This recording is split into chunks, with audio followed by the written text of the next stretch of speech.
miền vinh hiến kia sáng soi hơn u vàng. Nhờ lòng tin ta trông thấy cách hiển vi, vì cha ở bên kia mong ta trọn đàn. Ngài đang sắm cho phần ta nơi đẹp gì trong chốn ấy rất êm dịu. Bờ bên đó hoa man bấy ta gặp nhau trong chốn ấy rất êm dịu. Bên bờ đẹp nơi chúng ta mong gặp nhau, bờ bên đó ta cùng nhau gieo nhịp nhàng điệu thiên ca du dương của kẻ hiển vi. Tại nơi đó không sầu bi hay cửa hàng, lòng hoan hỷ môi miệng ca ơn trường sinh. Trong chốn ấy rất êm dịu, bờ bên đó hoa man bấy ta gặp nhau. Trong chốn ấy rất êm dịu, bên bờ đẹp nơi chúng ta mong gặp nhau.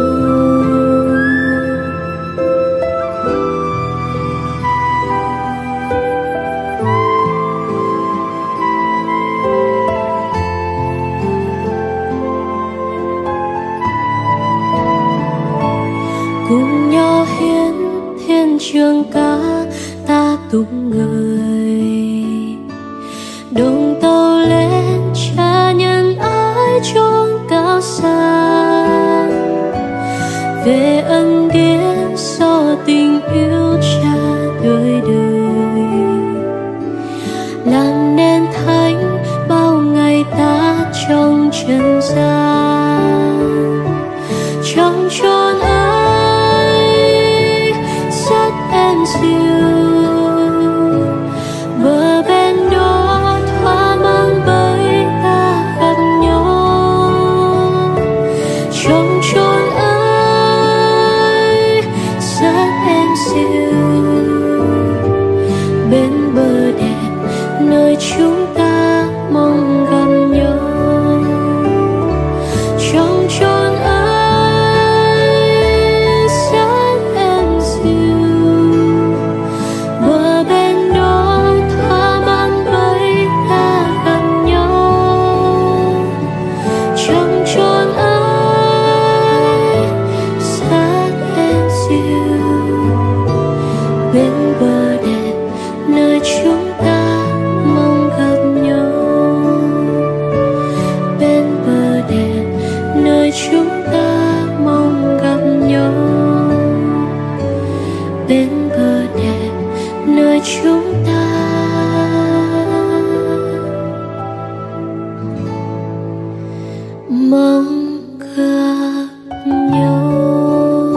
Lòng ước mong,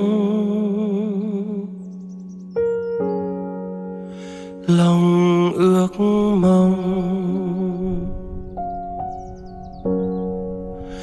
từ đáy tim con sinh dâng lên. Lòng ước mong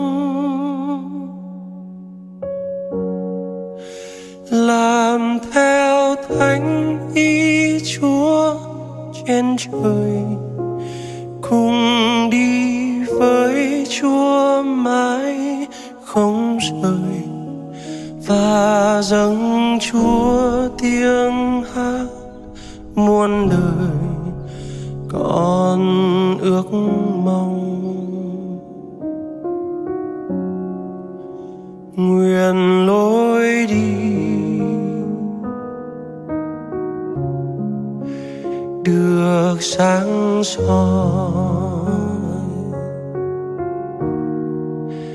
cuộc sống hôm nay hay tương lai thuận ý Cha. Cầu xin Chúa dẫn lối mỗi ngày, dạy con biết sống giữa cánh đời. Dù giông tố sóng gió thay rồi, con vững tin việc khắp nơi thuận ý Cha. Cuộc sống nơi đây này ra sao đừng quá lo, việc ta thấy trước mắt mỗi ngày đều do thánh ý Chúa an bài. Ngày mai ý nghĩa sẽ tình tưởng như ý Cha.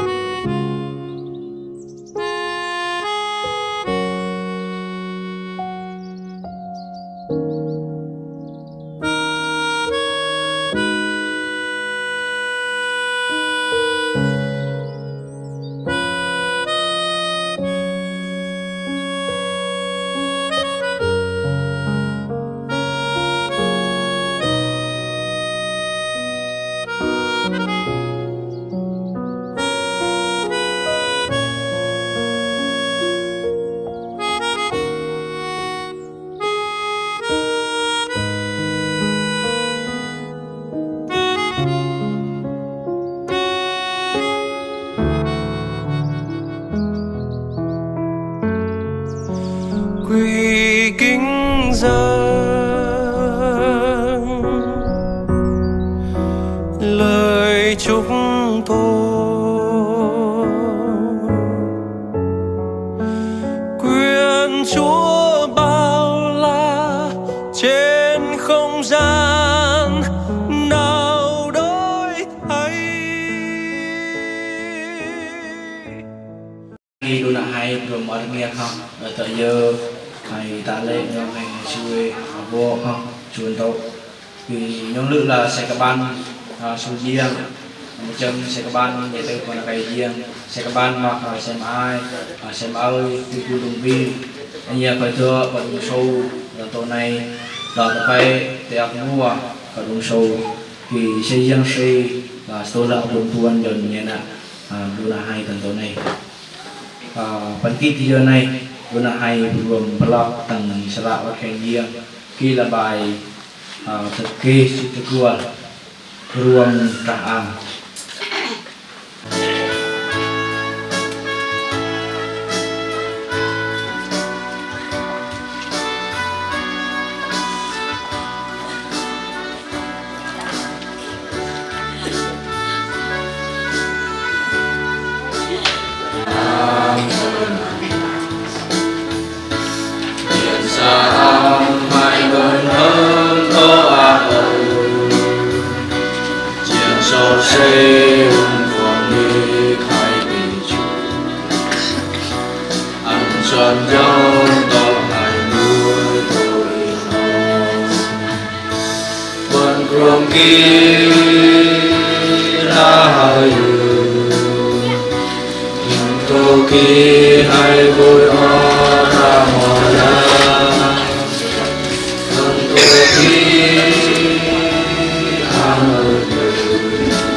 Tín lành Đức Chúa Trời ba ngôi là Cha thương chúng con, là hướng dựng nên trời đất là người chúng con, đừng mà chúng con kính mến và thờ phượng Ngài.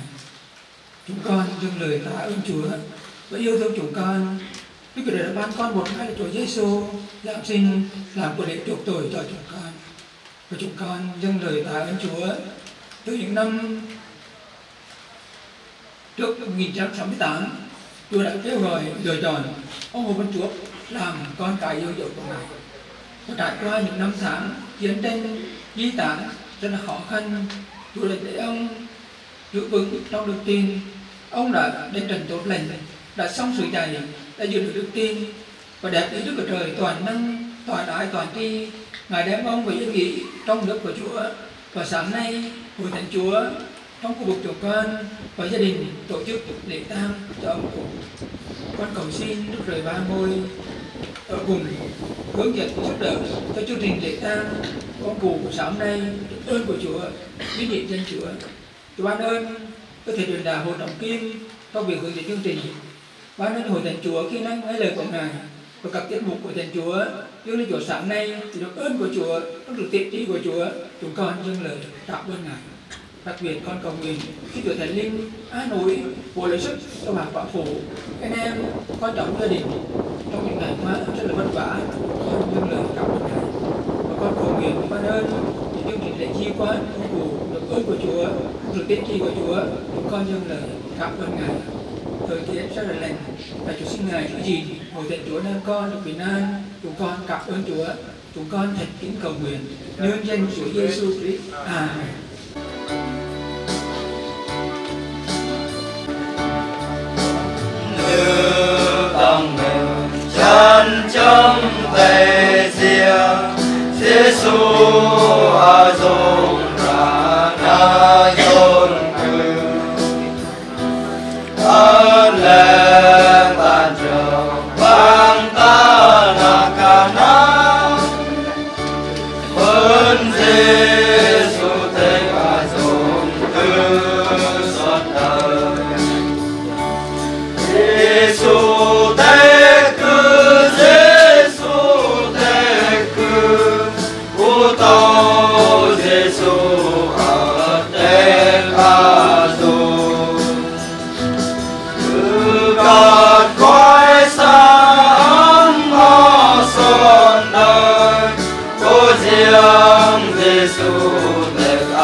Cảm ơn làm con trong hát tây Giêsu lựa ta gặp mà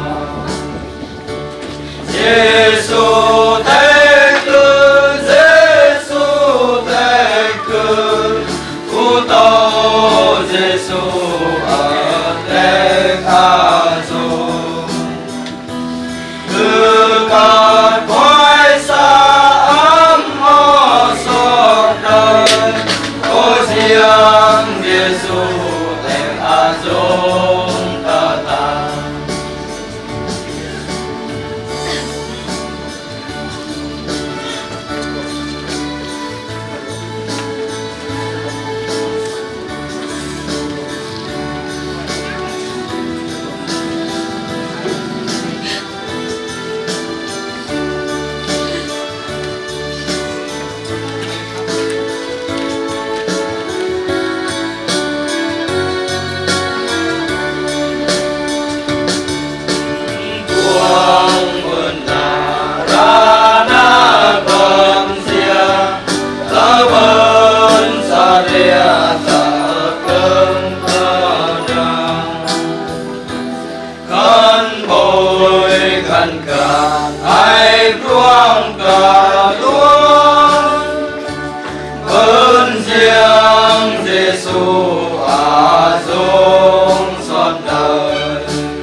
Tôi xin trân trọng kính chào ông mục sư Hiếu Mỹ Đức, trưởng ban đại diện Tin lành tỉnh Quảng Trị.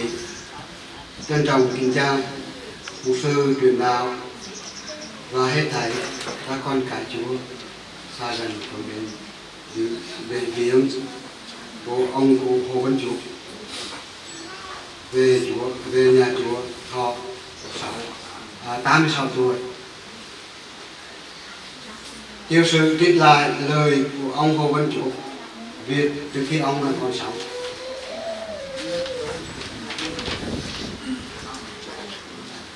Năm 1968, tôi tên là Hồ Văn Chủ, sinh năm 1937 tại làng Khoai, Hương Hóa, Quảng Trị. Tôi tin Chúa là ngày 17 tháng 4 năm 1967 tại nhà ông ba giáo sĩ Miller ở Khe Sân, do ông ba Miller cầu nguyện. Năm 1968 giải phóng Khe Sân, đồng bào Bru bị tàn lạc. Một là chạy vào rừng, hai là một số chạy vào Cam Lộ. Ở một thời gian tại Cam Lộ bị dịch tả tử vong gần 500 người. Đến 1969, đồng bào Bru vào chùa và lập nghiệp tại chùa. Ông Trường Thị sắc tộc truyền lệnh Trường Sơn và bảo vệ khu vực cua, và tuyên một người biết chữ rồi cho đi học thêm chữ thổ ngữ tiếng mẹ đẻ để dạy con em ở cua và ấp Trâu Một ở Huế. Thời gian học chữ thổ ngữ là 2 tháng trong năm 1968. Tại Quảng Trị, gia đình tôi được ông Trường đi sạc tập cử tôi vào dạy con em Bru tại ấp Trầu Một, xã Thương Quảng, huyện Nam Hoa, Huế. Từ năm 1970 đến 1971, có ông bà giáo sĩ Miller đến xin ông Trương ký sách tập cho gia đình tôi ở với ông bà giáo sĩ để lo dịch sách giáo khoa cho con em học tập 1, tập 2, tập 3 lớp Vợ Long người Bru. Năm thứ nhất ở Đà Nẵng, năm thứ hai dịch thành ở Huế. Hết năm 1971 sang 1972, gia đình ông ba giáo sĩ vào ở Đắk Lắk nên gia đình tôi về lại làng ấp Trâu Một để lo giảng dạy. Trong năm 1972, khi giải phóng cua Hà Nội và Quảng Trị, có một số gia đình ở cua và ở ấp Trầu Một đã vào lập nghiệp ở Đắk Lắk. Trong đó có gia đình mục sư Mander cùng vào đó. Công việc của trong ấp Trầu Một đã giao cho tôi lo. Trong năm 1972, gia đình nhận lo 3 công việc. 1. Dạy con em chữ Bru ở ấp Trầu Một. 2 là ngày Chủ nhật nhóm chung với con cái Chúa tại điện nhóm. 3 là ban đêm bảo vệ trung tâm truyền giáo tại Ngôn Ngục Huế. Vừa ở với ông ba giáo sĩ Joseph Sơn, vừa lo trong ấp Trầu. Trong năm 1973, Chúa giao cho gia đình tôi công việc rất nặng nề. Có một số học sinh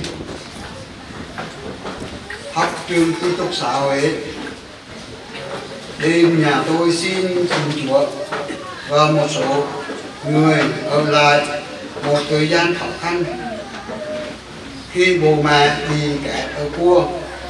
Số người ở lại với tôi là Hồ Văn Lâu 2 năm, Hồ Chế 2 năm, Diệu Minh Đức 1 năm rưỡi, A Cai 4 tháng, A Đen 4 tháng, A Lợi 4 tháng, A Lô 4 tháng. Cùng trong năm 1973, có một số ba con từ vùng cao về nhà tôi vay tiền để tìm lại vợ con kẹt trong cua từ năm 1972. Số người vay mượn là A Cai 20.000, Ca Niên 27.000, Văn Rễ 17.000, Văn Rai 25.000, Văn Ngư 15.000, Văn Đốc 17.000. Số người vay mượn, một số người đã chết, có người vẫn còn sống nhưng mà họ không trả. Năm 1975, khi giải phóng hoàn toàn miền Nam Việt Nam, tôi mật một thang lường bảo vệ trung tâm truyền giáo tại Ngôn Ngục Huế và mất tiền trả tiền điện nước cho trung tâm truyền giáo, vì thường tôi trả trước tiền điện nước. Tháng 5 1975, gia đình tôi trở về quê hương Khe Sân. Gia đình tôi đến ở với anh em ruột tại Sa Re, tại thôn Sa Re. xã Hưng Tân, huyện Hương Hóa, tỉnh Quảng Trị. Từ năm 1975, gia đình tôi ở Bãi Nằm, Thôi Sa Đe, Bãi Nằm, Cồn Rùa. Đến năm 1981 thì tôi bị giam tại Lào Thơ Phụ trong khoảng 1 năm. Sau đó tôi được trả về. Cuối năm 1981, gia đình tôi ra bảo vệ tập đoàn cây công nghiệp cà phê ông Hồ Văn Minh ở xã Tân Liên. Năm 1990, tôi trở về ở tại điểm nhóm A Tơi, thôn Cô Bua, xã Đa Crong, huyện Đa Crong, tỉnh Quảng Trị. Năm 1994, tôi giúp cơm gạo cho gia đình Hồ Thị Yến 2 năm. Sau đó gia đình Hồ Văn Đốc 2 đến 3 năm. Tôi giúp gạo cho gia đình từ nấu ăn.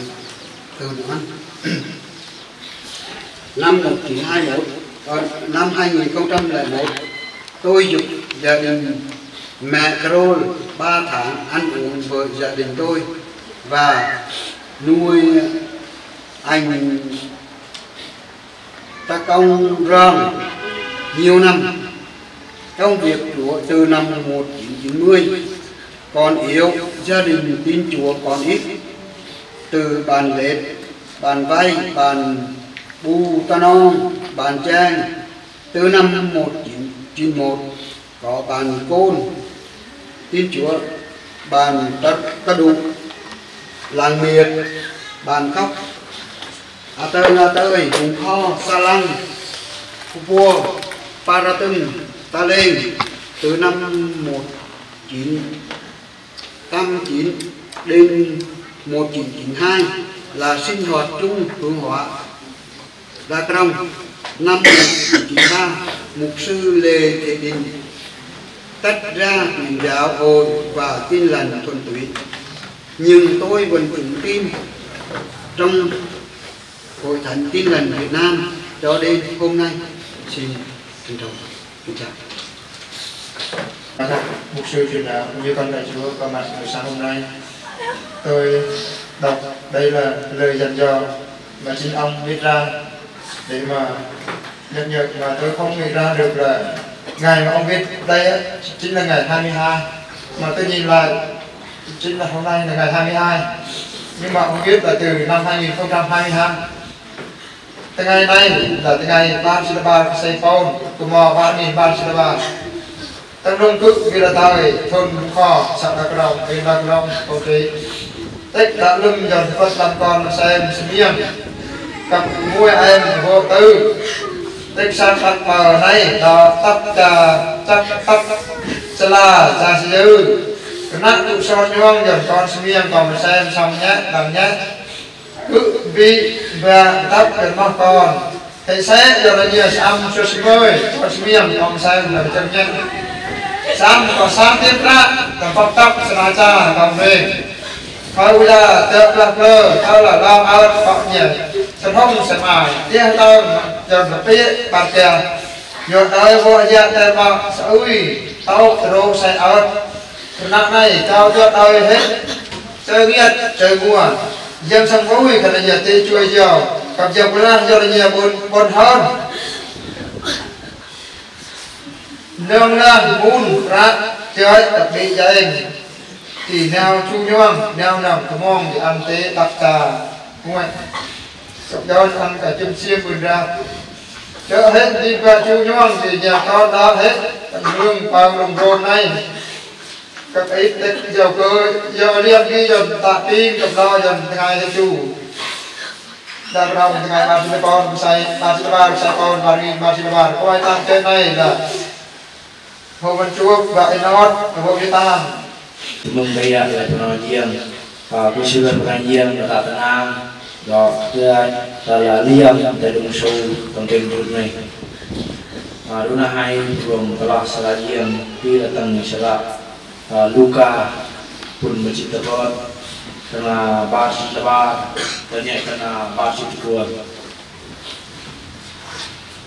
riêng của tôi này bất kỳ ăn của chị cặp nang như cái say đơn ăn ở phần nơi cặp Abraham tuân ghi quay số kỳ của chị tê cặp nào đơn tức ăn chưa quay số kỳ ở tầng bông sạc là thu gạt nước ăn tập ba ngay trong cặp ăn hưng Abraham ở dương nước để ăn hưng Lazarus ở phần nơi cặp Abraham kích ăn rô cái sang được nè Abraham là chúa chiếc cứ ơi sẽ nhẹ vô ta cứ nâng sẽ nhẹ ân Lazarus cho bà cực cặp ăn yon ăn ở lỗ ở đây ăn tặng đào chờ ở giao tầng liệt cực vô cứ xong tu gạt nước tầng ôi này mà Abraham ơi ăn nè con ơi mời nhớ là để bò mời nâng từ nguồn mời khỏi sương lao mà Lazarus cả đây gặp tu gạt nước mà xin mà tăng tội này ăn bơn ạt viên khay mà mười ăn tô kỳ bơn tu gạt nước gặp mỗi áp anh bơn sân no là dấu gặp là a lưu bưng đây hành quay lại mà do cái giá để tô hệ bao chú mười là ta thì còn quay lại mà do cái giá để tô mười bao chú hệ là ta thì chưa quay sốc kỳ phải ảnh điện khấn kỵ quý xe nhà ân Lazarus bao chú đồng bà cụ vô cự nương mừng sao na xem ai an kỳ yon Lazarus cái hai tầng lời đó lời cả bốn ngu tầng tổ thuộc gạt đường này chúa phi đó liam tại đông sâu thằng bên đường này xem em sơ sư nhìn chức truyền đạo và hội thánh kính thưa tang quyến và bà con nội ngoại đại bí đức rời ba ngôi ngài đem linh hồn có hồn Đức Chúa yên nghỉ trong nước của ngài và sáng nay hội thánh Chúa trong khu vực Cộng hòa Đắk Nông tổ chức lễ tang cho ông cụ. Trong nhiều phút từ biệt phân ly này, cầu xin Đức Trời ba ngôi tiến ủi bù lại sức cho tang quyến và toàn thể hội thánh. Tôi xin có lời Chúa để an ủi hội thánh cũng như tang quyến trong tỷ giờ này. Nhờ thầy truyền đạo Trọng Kim giúp tôi phiên dịch. Tại câu 22. Sebenarnya hanya tangkana Barcelona. Bất kỳ ăn của chị gặp nang lên cái say đơn ăn ở nơi gặp Abraham đôi khi quay sốc kỳ của chị tề gặp nào đơn thức ăn. Lời Chúa phán theo như đã định cho loài người. Hôm nay dân chị kỳ dân sẽ ra đường đun là quay hay phải chết một lần rồi chịu phán xét. Đó có chị một trâu chờ hay chờ sâu trong mặt dân cái say. Đức Trời là đấng tạo dựng nên loài người chúng ta. Dân say là dân là tay to chặt quay hay. Đức Trời định cho loài người ai cũng phải chết một lần. Dân say phải ra đường đun là hay lẽ là con của chị nhận một trâu. Giàu hay nghèo, mình khỏe ái ốm đau cũng phải chết một lần. Cái đấy đó là sốc, đó là ban rê, đó là yêu thì lẽ là họ của chị nhận một trâu. Nhưng chết không phải là hết. Khi mà phần này dân ta viên hành cái chi là do nhé. Vì theo lời Chúa, phần này dân chính nè. Đức Trời định cho loài người phải chết một lần rồi chịu phán xét. Qua hai của chị một trâu chưa hay nhưng là trường mặt dân nhiều sĩ đó là sự. Như vậy sau khi chết, loài người phải đối diện sự phán xét của Đức Chúa Trời.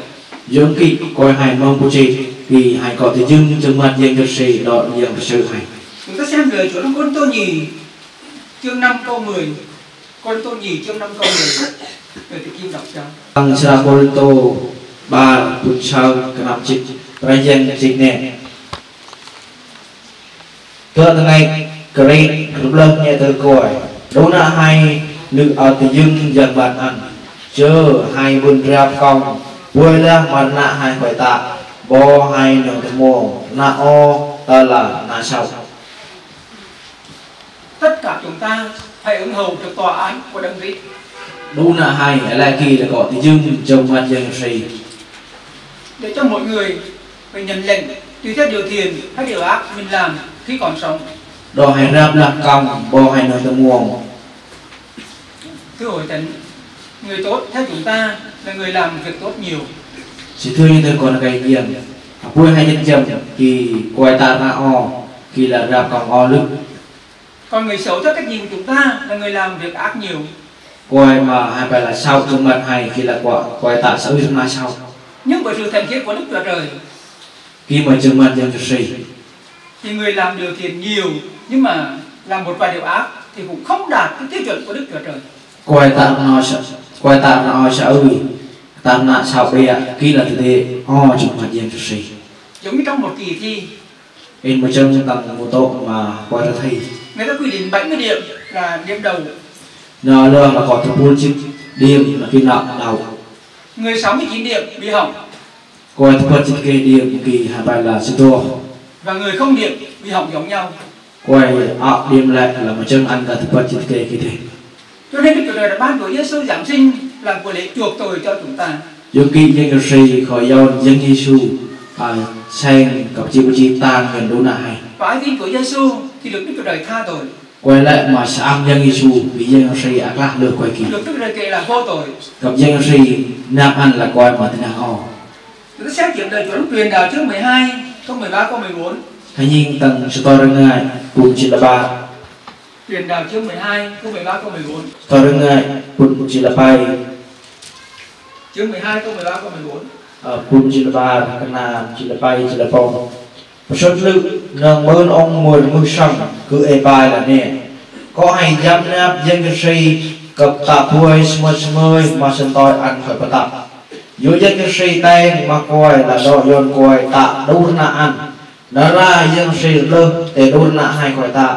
Tam là o ta là nạ sau. Để mà nạ hay khỏi tạ tặng tổ lập hợp. Tại đây một lần nữa, lời Chúa nhắc chúng ta kính sợ Chúa. Ta tối nay và này diện nhắc hay một rô anh khi là giam nạp dân cho sĩ. Vì Đức Chúa Trời đem việc chúng ta làm để đoán xét.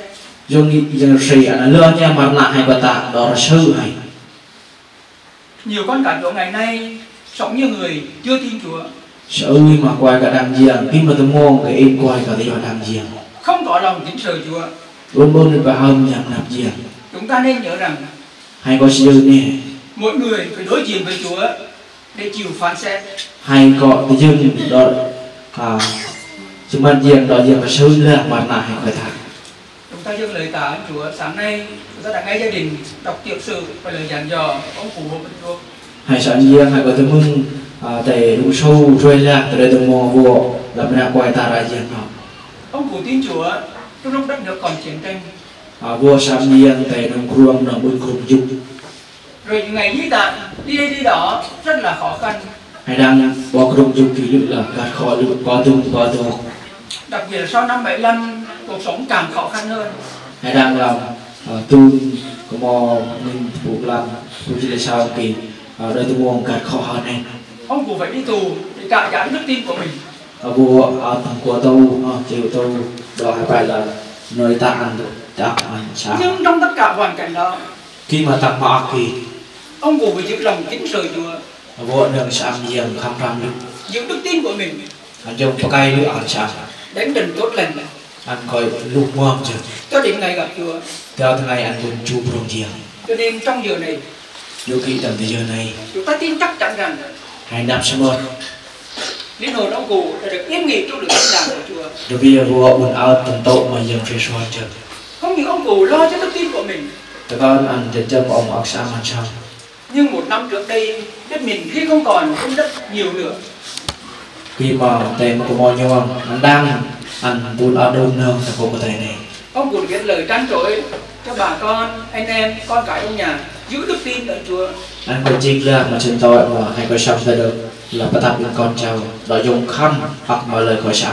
Trong thời điểm chúng ta dâng lời tạ ơn Chúa Hay sao riêng như giờ này. và xin Chúa giúp đỡ để mời chúng ta là con cháu trong gia đình noi tấm gương đức tin của ông cụ. Tôi dần chưa dần đúng là hay mà cũng nhau lúc là tê đồng xu. Đó hỏi tôi là tê ạc xa một vô hạt gia bao hay xăm chứ mà in là vô tê. Đó là lý do mà người nghèo chết thiết sử đem đặt vào lòng Abraham. Khi là một ạc mà quay cái đấy cô chị thì dân cho xây ở đó ăn tầng tổ Abraham ở. Không phải người nghèo vào thiên đàng vì mình nghèo, Tôi có quay cái đi ăn bún áo tổng tổ trong sài sòn có tiền ăn cái đi. Không phải người giàu vào được địa ngục vì mình giàu.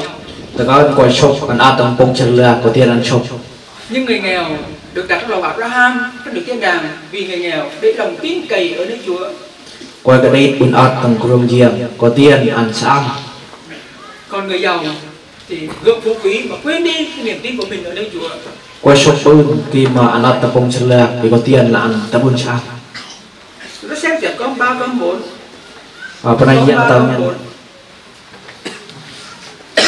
karena bar cilepai karena bar cilpon tang luka pun citepan này ke cerai lah chưa có shoki out tampong cela tukat lư antepang ngacau gặp an hum Abraham ở dương lư tại an hum Lazarus ở bên nơi gặp Abraham khi anh rô cái sang lư nè Abraham là chú chia cười sẽ nhờ vua ta cứ nưng sẽ nhờ anh Lazarus từ bao cự gặp giáo anh lâu ở đây ăn tầng đầu chờ ai giáo tầng lia cự vừa cự sầm tu gần lự tầng ngôi này.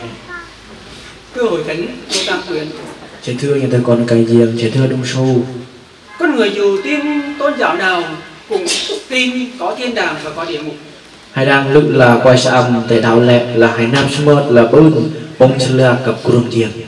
Thiên đàng trong niềm tin của mọi người là nơi dành cho người tốt.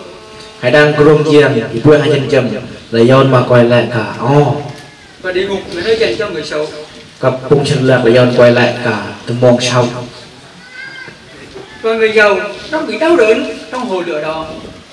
Dự tăng bông chân này quay shop mà từ mong chân là kỳ. Người giàu ngước mắt lên thấy Lazarus trong lòng Abraham trên thiên đàng. Quay shop này thì bác cho nó hơn quay cái đây kỳ ao tăng cuồng giềng. Người giàu này xin Abraham cho Lazarus nhọ một giọt nước để cứu mình khỏi khát. Khi quay shop này anh trai Abraham ít đau ở lộ tây chờ tới dạo tầng bộ ăn. Một giọt nước của chúng ta đang sống không có giá trị gì. Hay đang một tới dạo đào người ta bên gia đình rồi. Nhưng một giọt nước với người trong hỏa ngục thì rất là quý giá. Khi mà một dạo đào tầng bông chân là bị căn lưng. Vì họ đang bị lửa thiêu đốt ngày này qua ngày khác. Hay đang là bông chân là ôi lâu từ nay bắt là cha mà lời thì lời căn lưng đào. Câu 25. Tăng cana ba chỉ sao nghe anh chị.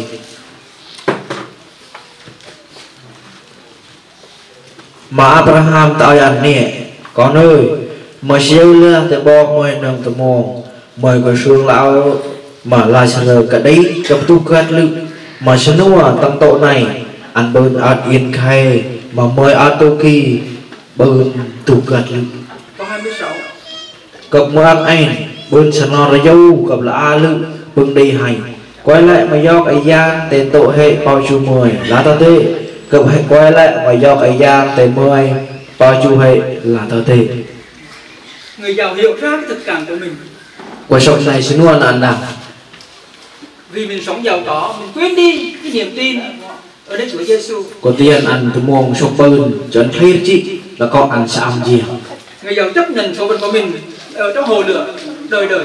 Vì xin luôn này thì ăn ra bạc này là ao tập bông chân lửa.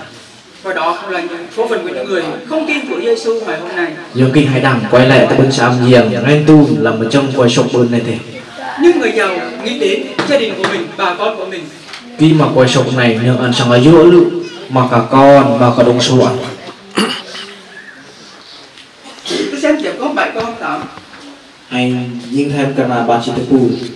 Trước quay sốt kỳ bài nè khấn kỵ cứ sẽ nhà ân Lazarus bao chủ động bà cử. Do cứ nương bơn sơn nạ xem ai ăn kỳ. Do Lazarus người ta tao mà lời. Đó lời ta bơn mút tầng tổ tu cân lự này. Đức thiên đàng là tặng phẩm Đức Chúa Trời ban không cho những người tin Chúa Giêsu. Hãy đăng kruông riêng là tội mà dân sẽ dọn miệng quay lại cả xã man. Hãy tin Chúa Giêsu để hưởng được thiên đàng. Hãy đăng là tội còn hãy xã dân Giêsu khiến hãy bước áo tội mà dân về xoay như này.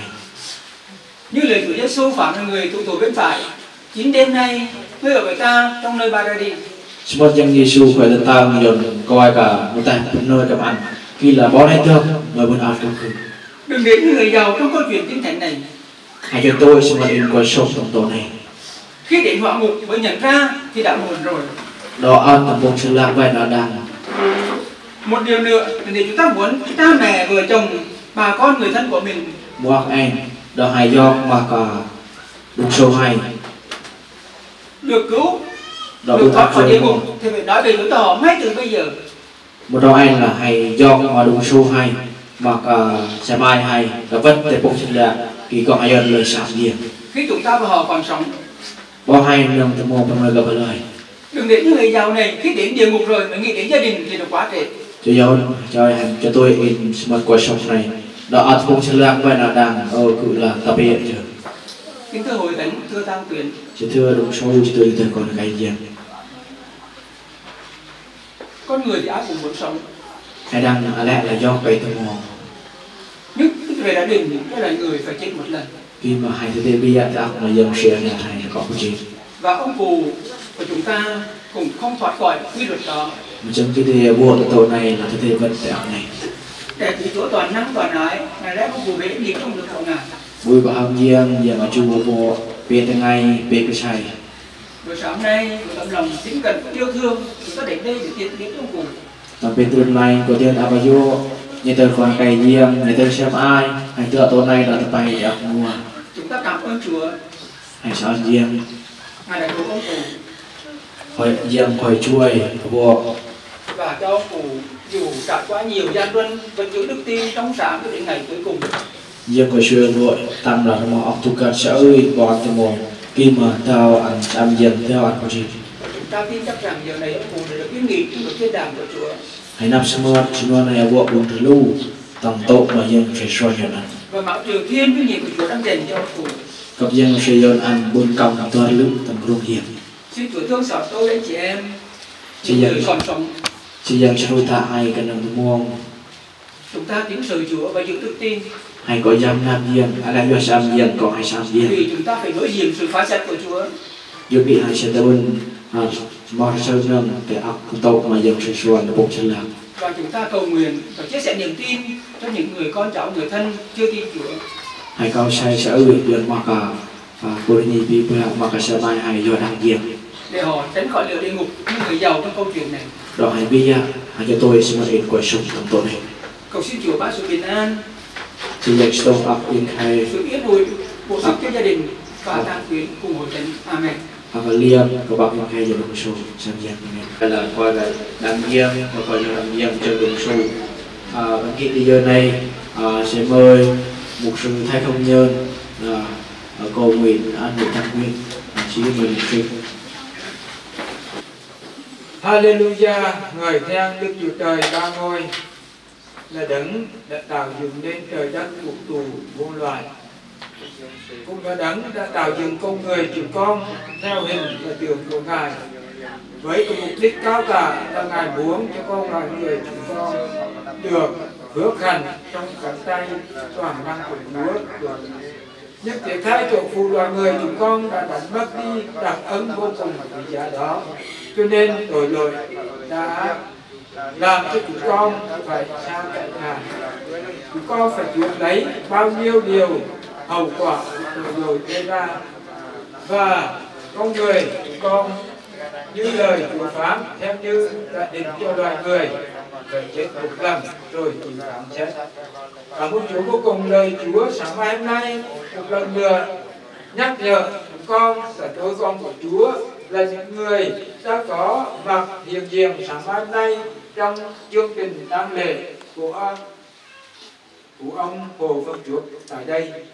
Cảm ơn Chúa suốt cả cuộc đời của cụ ông, từ ngày đặt lòng tin đến Chúa và cho đến hôm nay. Chúng con cảm ơn Ngài và trải qua bao nhiêu thăng trầm của lịch sử, trải qua bao nhiêu cái giông tố khó khăn của cuộc đời, nhưng cảm ơn Chúa Ngài cho cụ ông vẫn giữ lòng trung tín cho đến hôm nay. Và đại ý Đức Chúa Trời ba ngôi, Ngài đã đem linh hồn của cụ ông Hồ Văn Chuộc về nơi an nghỉ trong nước thánh của Ngài, thật là phước hạnh vô biên. Cảm ơn Chúa qua đời sống của cụ ông để lại cho chúng con là những người đang còn sống thấy được đức tin và sự nhận biết Chúa cũng như là đặt lòng tin trọn vẹn nơi Ngài. Xin Chúa cũng dùng đời sống của cụ ông những ngày ngắn ngủi trên đất để rồi nhắc nhở, khích lệ và ban cho chúng con một tấm lòng trung tín thủy chung với Chúa cho đến ngày chúng con gặp được Ngài. Cảm ơn Chúa vô cùng. Ngài cũng đã dự bị cho mọi sự được diễn ra trong thánh ý của Chúa. Thời tiết mặc dầu có khắc nghiệt nhưng chúng con cảm ơn Ngài. Ngài cũng đã đưa dẫn hết thảy tôi con của Chúa, những người có tấm lòng, những sự kính trọng, và cũng đã đến đây để rồi cùng nhau chia ngọt sẻ bùi, cũng như là khích lệ nhau, an ủi nhau trong những lúc xa vắng người thân. Đặc biệt thì giờ này chúng con hướng lòng về Chúa và cầu thay cho gia đình thánh linh của Ngài an ủi, nhắc nhở, nhất là bà quả phụ trong những ngày còn lại trên đất. Xin Chúa một ban ơn tiếp sức, thêm sức khỏe, cũng như là an ủi toàn thể tam quyến con cháu nội ngoại, để rồi ai nấy học được tấm gương của cụ ông và luôn luôn giữ vững cho đến ngày gặp được cụ ông ở trong nước thiên đàng vinh hiển. Con cảm tạ ơn Ngài. Trong thời giờ còn lại sẽ có lễ an táng tại Việt Mã. Xin Chúa cũng đưa đường ban ơn cho mọi sự linh cữu của cụ được đến nơi an nghỉ cuối cùng trong phần thể xác, được mọi sự bình an, và xin Chúa ban phước trên ngôi thánh Chúa an ủi tất cả tôi con của Chúa và tất cả những ai có trách nhiệm trong phần việc. Xin Chúa chúc phước cho để mọi sự hiện tại là làm ích cho kẻ yêu mến Chúa. Con thành tâm cảm tạ ơn Chúa và kính dân thì giờ còn lại trong bàn tay quyền năng tế trì của Thiên Chúa và thành tâm hiệp ý cầu nguyện nhân danh của Chúa Giêsu Christ. Amen. Xin kính mời người thánh điển tín thì mà qua cả dương thì lời tế thơ tổ này thì luôn tập bay tê có mua gặp số 2 phần tổ này cái Krishna này là từ số tuổi mà cả mua lời cả phần cơ tập bay mua để đồng số thì nơi được là một sư Phan Trọng Bảo Hảo Kỳ, bạn em là cô Tiết Hoa Quảng Nam, ba em là cô Phương Quảng Nam, ông kia là con là bà mục sư quả phụ Nguyễn Văn Na, ông kia là bà mục sư quả phụ là Trần Hữu Phước, ông kia là ông bà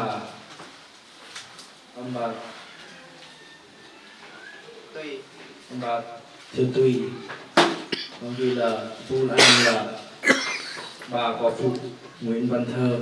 Đây là mọi người mà cô ấy cả khơi lần đầu tiên thưa trong chỗ này lấy tay tê ở mua gặp đồng sâu gặp là nhà quay hơn mà mặc còn hoa lời thời cô để chơi tổ khi mà cười cũng đua nhẹ chỗ này không đó hay hơn. Vấn kỳ thì giờ này thì đó bên phần này sao để đồng sâu nhưng nữa đồng sâu sẽ ơn mục sư đại diện mà mục sư ở tầng tỉnh Quảng Trị mà rồi chấp sư chỉ sư mà con là cái riêng ở chợ Dương Bằng cái đất tôi sẽ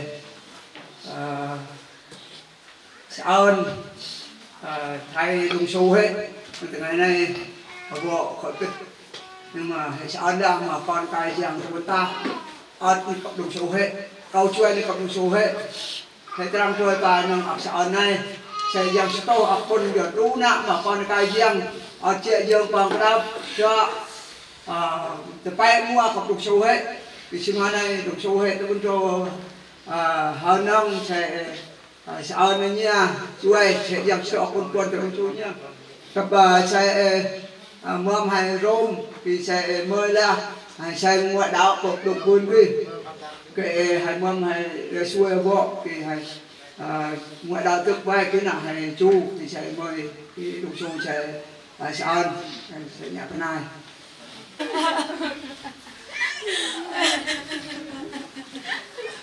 phần kia giờ này sẽ để tôi còn cái riêng để tôi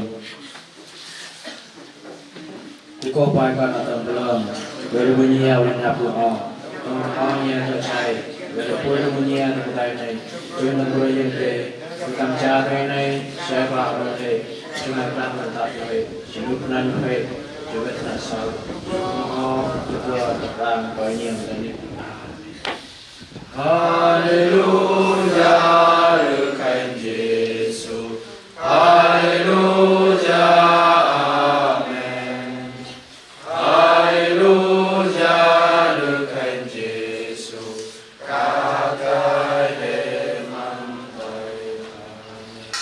Nguyện xin Đức Chúa Trời ba ngôi ban tình yêu thương của Đức Chúa Cha, ân điển của Đức Chúa Con và sự cảm thông của Chúa Thánh Linh ở cùng với thánh chúng con, đặc biệt là cùng tang quyến giúp chúng con noi gương đức tin của ông Cụ, sống kính sợ Chúa, phục vụ Chúa từ nay đến ngày Chúa Giêsu Christ tái lâm. Amen.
Hãy đổ xuống trên con hỡi thần linh thánh,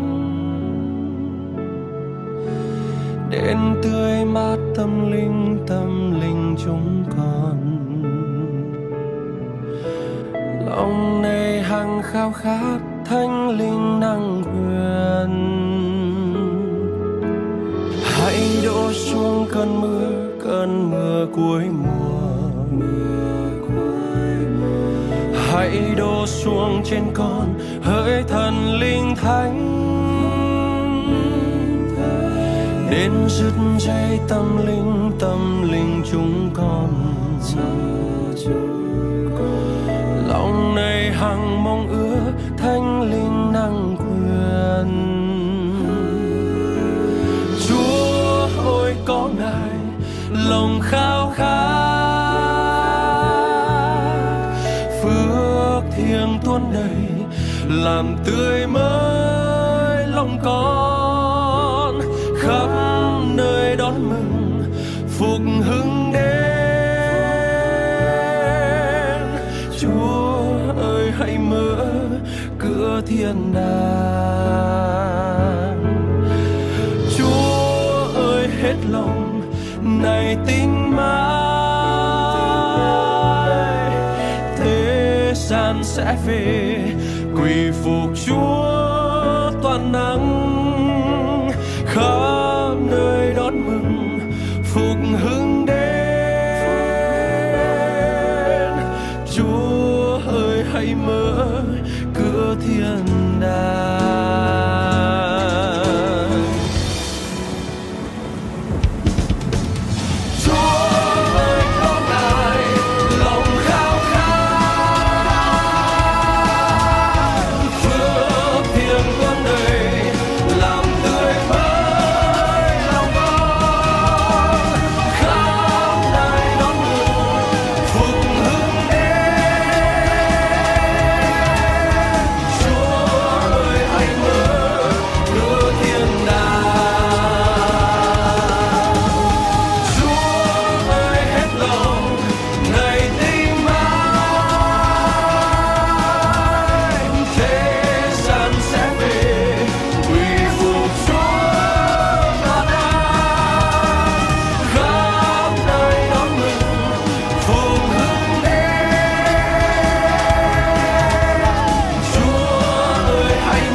đăng đà.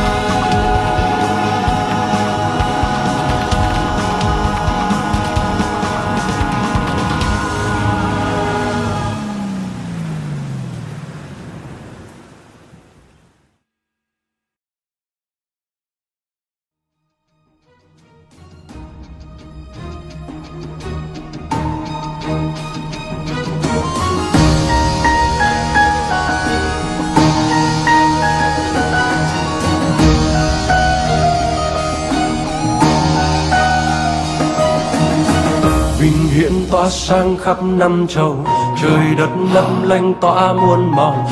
Thật diệu kỳ thay đấng tạo hóa, Ngài tạo dựng nên muôn sự sống. Trời đất cũng cúi xuống tôn thờ, ngàn muôn tinh tu núi non chờ. Nghinh đón cứu Chúa đã hạ giáng, là đấng cứu thế Chúa bình an. Ngài là Chúa của các chúa, Ngài dựng nên cả trời đất. Ngài cũng đã liềng ngôi báu từ trời cao, Ngài hạ giáng kia vinh quang. Ngài tỏa sáng nguồn ánh sáng kỳ diệu thay cho những ai còn trong tối và lạc lối giữa cuộc đời. Bầu trời dài tỏ công việc Chúa, ngàn muôn ánh sáng hướng về Chúa. Quyền năng của Chúa ôi thật lớn, Ngài thật vinh hiển khắp năm châu. Người người nhận biết vua đã đến, là Giêsu Christ con trời đến. Ngài là ánh sáng của sự sống, dọi vào nhân gian mang cứu ân. Lời Ngài an ủi kẻ cùng khốn, Ngài lau nước mắt những người khóc. Chẳng còn đau đớn khi gặp Chúa, Ngài là cứu Chúa đấng yêu thương. Ngài thật là đấng là lùng ơi, Ngài là Đức Chúa trời quyền năng, là nguồn sự sống đã hạ giáng, là Cha đời đời Chúa bình an, đấng đã đến thế gian, là Cha đời đời Chúa bình an, đấng đã đến thế gian.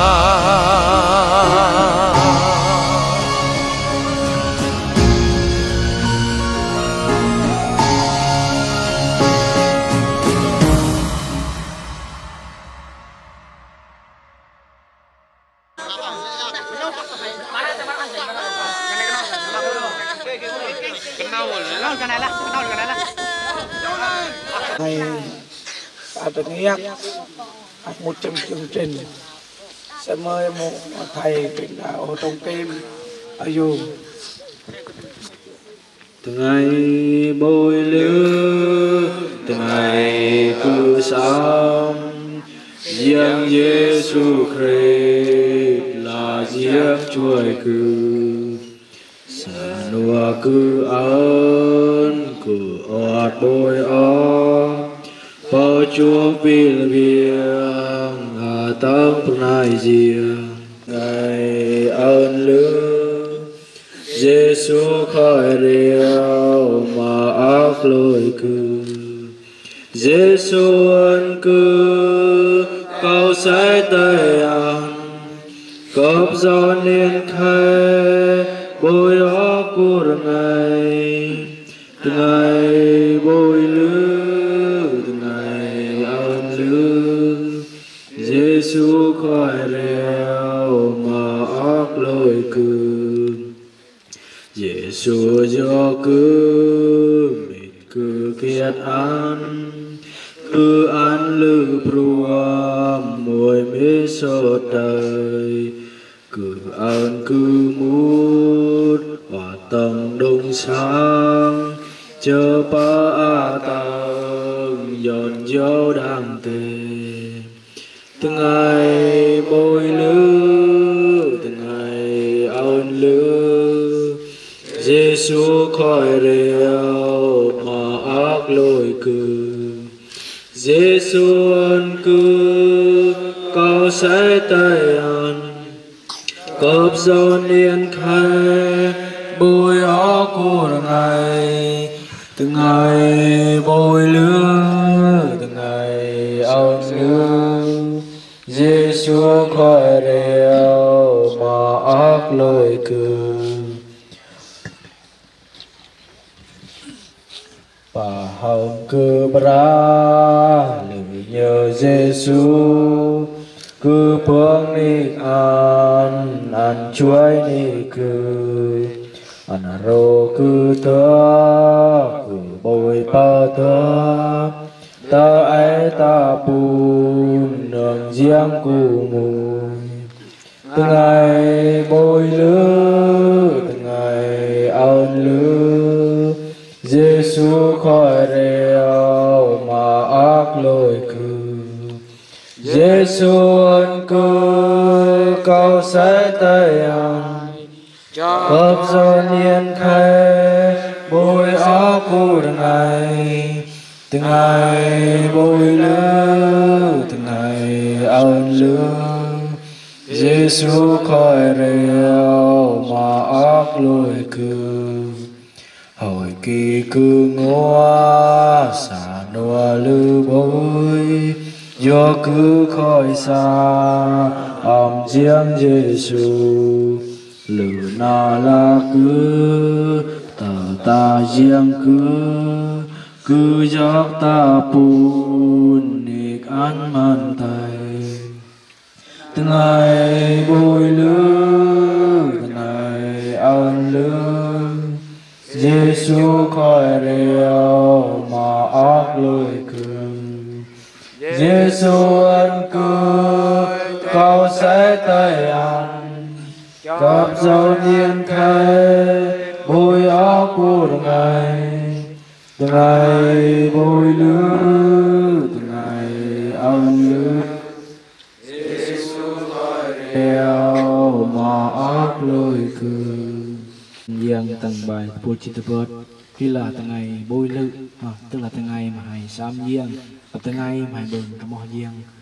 bên kia thì giờ này đợi dân thì giờ hay đợi cơ xa vô tầng phèn lúc này sẽ mời một sư ai bên nuông đó câu giờ rung từng ngày gặp giang cả bên đó có do giang chú si tay hay còn coi chú tầng của tay này gặp nhà đan dọn đúng na hay còn đo lư hay còn phi chu vẫn ký tầng bang lúc này ba vô chu tam ơi hồi nhà được để của tay này vẫn ký số này anh to tầng quan ơi giang khi mà tầng giờ này ơi tầng đông sang nhà bên thì giờ đó là ta lên coi sạc này hay can từ ngày giang Giêsu tờ là ngày kia nhà bài rồi bia hay con tàu sang còn để tụi mong là chu gặp giang Giêsu tầng quang ở nha tầng cái tầng bo này hay còn một tầng ọc rôm này xe bia giang giá nâng gặp là nơi cả vô gặp số lên nha là chui lại nha tầng thì giờ này là bên ọc ở liêm bên ọc kinh lê tầng đồng xu cái cô tiên hay còn có ta thì cùng bên ọc tu mua bên ọc dư thì mà xây giờ dần rồi bia nhà ta liêm tầng đồng xu mà tận đòi hỏi cầm tới bác này đó bên nó liêm tới giang cả bên này nhà là số nhà đó hết lệ tầng giờ này còn sẽ treo tầng tây giang tu xây nhà ở nâng gặp thì giờ còn hôm nay còn gặp này trong mức giang Giêsu Christ amen mấy là nói giang kỳ cứ sẽ ruồi nói giang tầng sẽ là Thessalonica mùi bùn Paul Canam chỉ là bay theo nhẹ Canam chỉ từ cual đó tạ tana ngân hay tầng thì giờ này nhà đang smart lự tê lời cả khỏi cục ít đó nhà ta bun sang ngua riêng quay ta bun cuang riêng cho sĩ yon hay ta mong là cái này sẽ âm Giêsu khỏi cục chết bun ta mong là mà chứng kỹ tê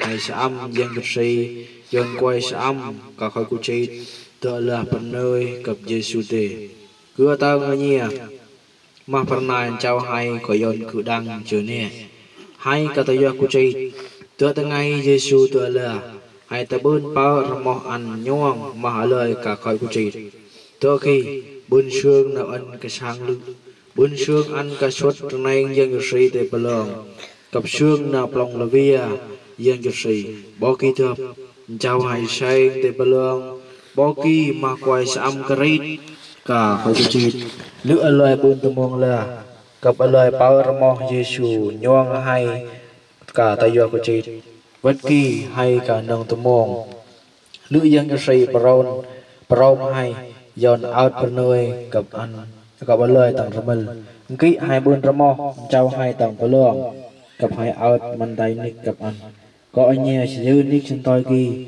chờ mình aliam mình thừa phần này kỳ. Kính thưa quý tôi tớ Chúa, quý tín hữu trong hội thánh, trong khu vực, cùng quý bà con, cô bác, nội ngoại và đặc biệt tang quyến. Trước hết, tôi xin dâng lời tạ ơn Đức Chúa Trời Ba Ngôi trong sự tể trị, trong sự quan phòng của Chúa cũng như sự dẫn dắt của Chúa đã cho chúng tôi có dịp tiền đến đây để dự lễ tang của cụ ông Hồ Văn Chuộc.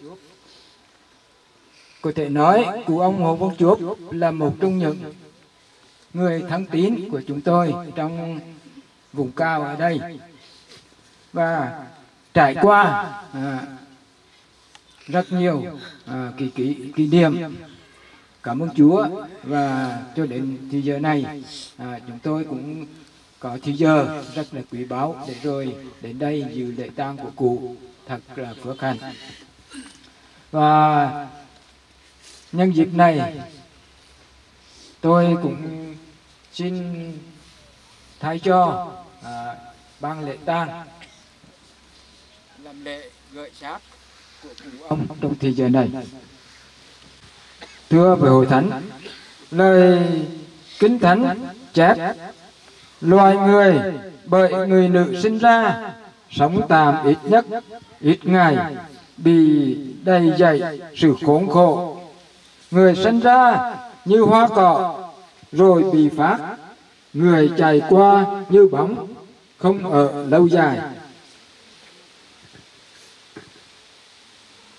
Tôi nghe có tiếng từ trời phán rằng hãy viết lấy từ rày phước thay cho những người chết là chết trong Chúa. Đức Thánh Nhất phán phải vì những người ấy nghỉ ngơi khỏi sự khó nhọc và làm của mình theo sau. Thưa tất cả quý hội thánh và quý tang quyến, sự ra đi của cụ ông Hồ Văn Chuộc đã để lại bao niềm thương tiếc cho tang quyến cũng như hội thánh và tất cả bạn bè thân yêu, cũng như là những người kính mến của ông, với bao nhiêu cái niềm lưu luyến tiếc thương. Nhưng tạ ơn Đức Chúa Trời Ba Ngôi, Chúa của chúng ta là đấng đã biết hết tất cả, và Ngài cũng là thần yên ủi. Nguyện xin thần của Đức Chúa Trời là Thánh Linh Ngài an ủi đặc biệt trên tang quyến cũng như hội thánh. Thì giờ này với tấm lòng trân trọng cũng như là quý mến cụ ông Hồ Văn Chuộc, hội thánh Chúa cũng như quý tôi con của Chúa xa gần có điều kiện dự lễ tang và lễ gửi xác của cụ trong thời giờ này. Tôi xin trước hết dâng lời tạ ơn Chúa và cùng nghi thức làm lễ gửi xác của cụ trong phần mộ thì giờ này. Đại bi Đức Chúa Trời toàn tri, toàn ái, toàn năng, theo sự khôn ngoan của Ngài mà cất linh hồn của cụ ông Hồ Văn Chuộc về ở cùng Ngài. Nên chúng ta là những người ở lại đã tạm trả phần đất lại cho đất và chờ đợi sự sống lại trong ngày Chúa Giêsu Christ chúng ta tái lâm. Amen.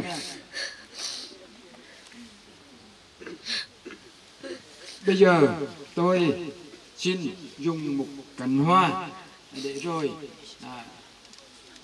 tiễn biệt cụ, để rồi cụ được an nghỉ tạm gửi xác trong lòng đất trong thời giờ này.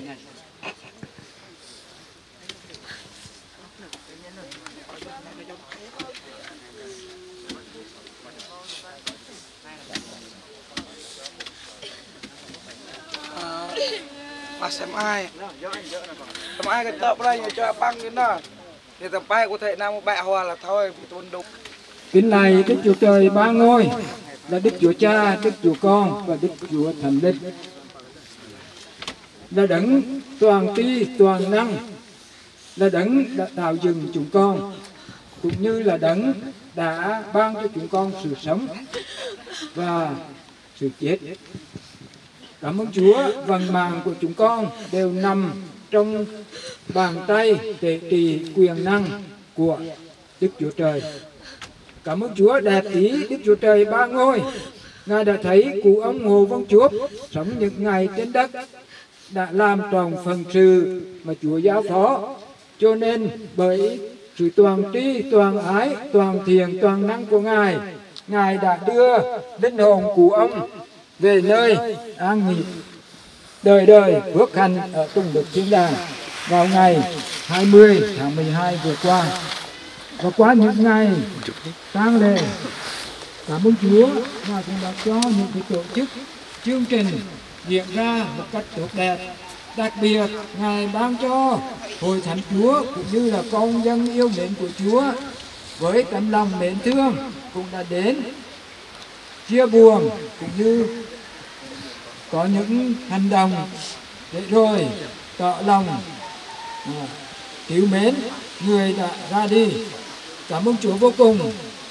Sáng mai hôm nay trong thời giờ trọng thể này, Ngài cũng đã đưa dẫn linh cữu của cụ đến làm lễ tại nhà thờ ở trời.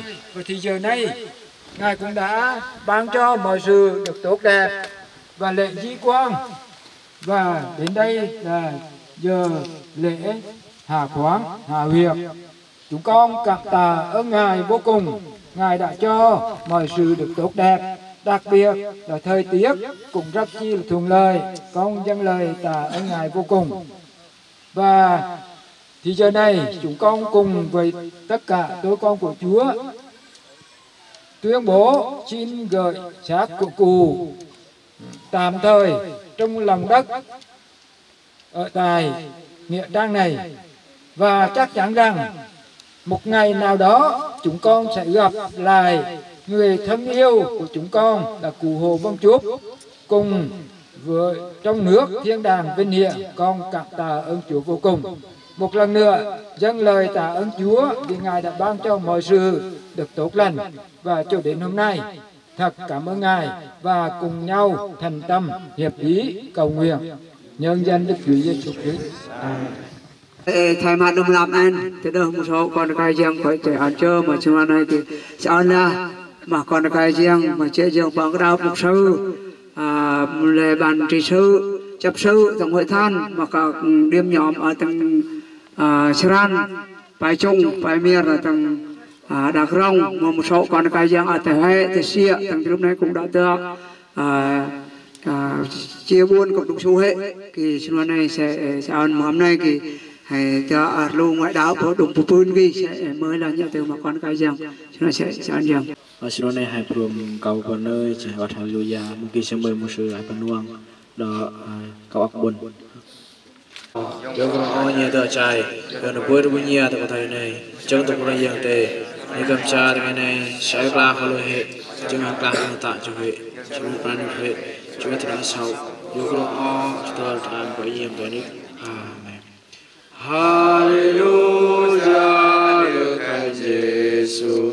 Hallelujah, Amen. Hallelujah, Đức Thánh Giêsu. Các ta hiệp mong Thầy. Amen. Phải mừng. Thầy con cầu sẽ ở do Thầy giang ba. Ốc rồi chuối Thầy giang con. Ốc kẹp sẽ Thầy giang rồi bia. Sẽ giang ớt gặp đông su bên ốc tu hoa thằng bang trước đây. Giang ớt gặp đông sang nhà thằng tổ này. Giang ớt gặp cứu na hay con. Đó hay con nhìn tề một nơi tư môn. Bên ốc xăm, bên ốc quang giang. Ta na nhà rưng. Phần kỹ dọn cứu na hay con nhìn chút kia còn tư môn còn tôi. Đó tư môn ta na nhà Thầy sửa này thảo từ ngày Giêsu tờ lạc cho bà. Amen. Bác là prai yang ta cũng là anh to anh phết anh thô theo bác của con về đây tôi muốn quay hai anh biết là lời tôi muốn bạc cái này riêng phiền đây là hương thơm cho em phải ăn bên cái hay đeo bên biết hơn ơi thì hãy tia bác bằng Tam phu lệ tam nhảy mà cái đơn pier cái như bọc người đâu mà chờ bay cái tựa này.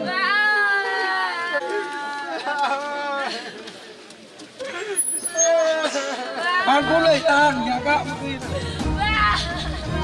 Tam phu lệ tam người ta chơi nhà đơn mình cho cái này xứ lụt.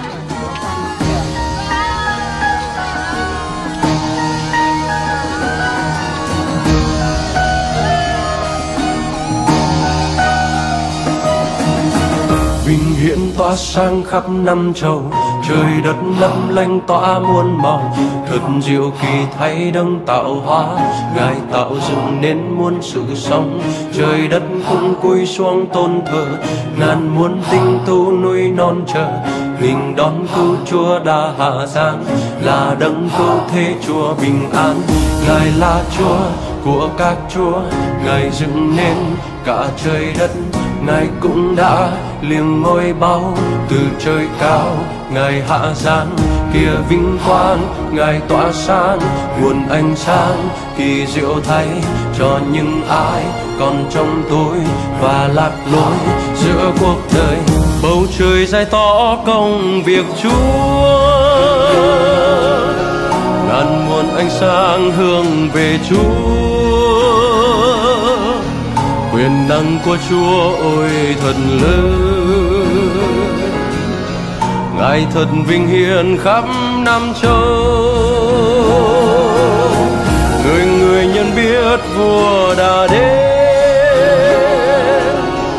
là Giêsu Christ con trời đến. Ngài là ánh sáng của sự sống, dọi vào nhân gian mang cứu ân. Lời Ngài an ủi kẻ cùng khốn, Ngài lau nước mắt những người khóc. Chẳng còn đau đớn khi gặp Chúa, Ngài là cứu Chúa đấng yêu thương. Ngài thật là đấng là lùng ơi, Ngài là Đức Chúa trời quyền năng, là nguồn sự sống đã hạ giáng, là Cha đời đời Chúa bình an, đấng đã đến thế gian, là Cha đời đời Chúa bình an, đấng đã đến thế gian.